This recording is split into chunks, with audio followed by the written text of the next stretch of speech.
గౌరవనీయులైన ముఖ్యమంత్రి వర్యులు గానీ, ఉప ముఖ్యమంత్రి వర్యులు గానీ, మీరు ఏడాదిన్నర పాలన బేషుగ్గా చేశామని చెప్పుకుంటున్నారు గాబట్టి, మీరు ఎప్పుడైనా ఇంతవరకు ఎన్ని సమస్యలు పరిష్కరించబడినాయి అనే విషయాన్ని సమీక్షించారా? అనగా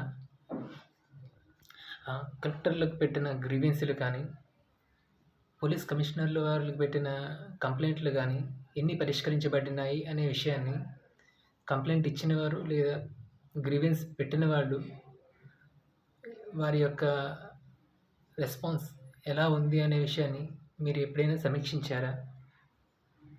ఒకసారి అది సమీక్షిస్తే మీకు తెలుస్తుంది. ఇంతవరకు మన రాష్ట్రంలో ఉన్న కలెక్టర్లు కానీ లేదా ఐఏఎస్‌లు కానీ, ఐపీఎస్‌లు కానీ వాళ్ళు చేస్తున్న ఎన్ని క్రైమ్స్ అవి ఎంతవరకు పరిష్కరించబడినాయి లేదా వాళ్ళు చేసిన క్రైమ్స్‌ని ప్రజలు గ్రీవెన్స్‌ల ద్వారా పెట్టుకున్నా గానీ, కంప్లెయింట్ల ద్వారా పెట్టినా గానీ ఎంతవరకు పరిష్కరించబడినాయి అనే విషయం మీకు తెలుస్తుంది.